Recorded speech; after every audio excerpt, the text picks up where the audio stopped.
Yeah, Peyton Manning. Yeah, I mean, we have to talk about Peyton Manning. Playing him in the Super Bowl, and I don't have much respect for Peyton Manning because he left and went to Tennessee. He didn't go to LSU. He didn't play, for the Saints.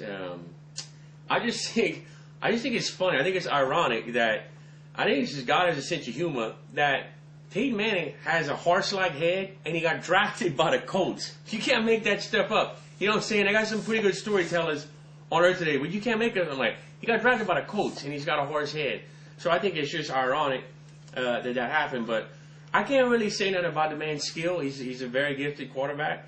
However, I will make fun of his physical features. His head is extremely large. I mean, Peyton Manning walks into a bar. Bartender says, "Hey, why the long face?" Because I have a big long head.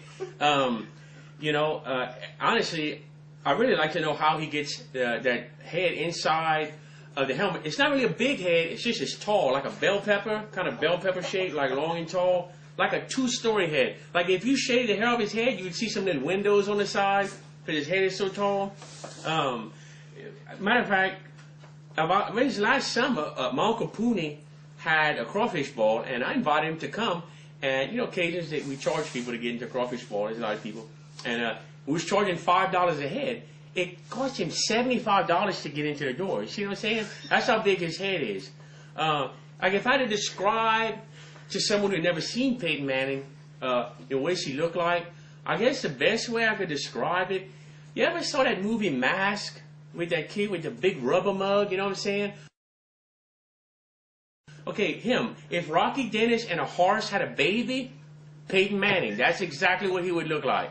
If somehow, in some weird way, illegal, but a weird way, Rocky Dennis got up on a horse and they had a little baby, it would be Peyton Manning. So he pretty much is Rocky Dennis when you think about it. Well, I mean, okay, he doesn't have like red, curly, thinning hair, and I mean, Peyton Manning does have probably a better arm than Rocky Dennis and can probably move a little bit better. And I'm pretty sure Cher's not his mama. But other than that, he's Rocky Dennis. The man's Rocky Dennis. And also nothing about his head, but I don't know if y'all ever noticed his arms is kind of small for his body a little bit. He almost looks like a little T-Rex, kind of. Like, hi, take his arms. So, I mean, it's obvious his head, but take a look. His arms, it looks like they're a little too short for his body. But other than that, that's about it. This is just a little PS. Cher, if you're listening, it's just a random thought. Has nothing to do with the Super Bowl or anything else. Kind of just tied into Rocky Dennis because you was his mama. But Cher, if you were a Cajun, your name would be Sha. Not Cher.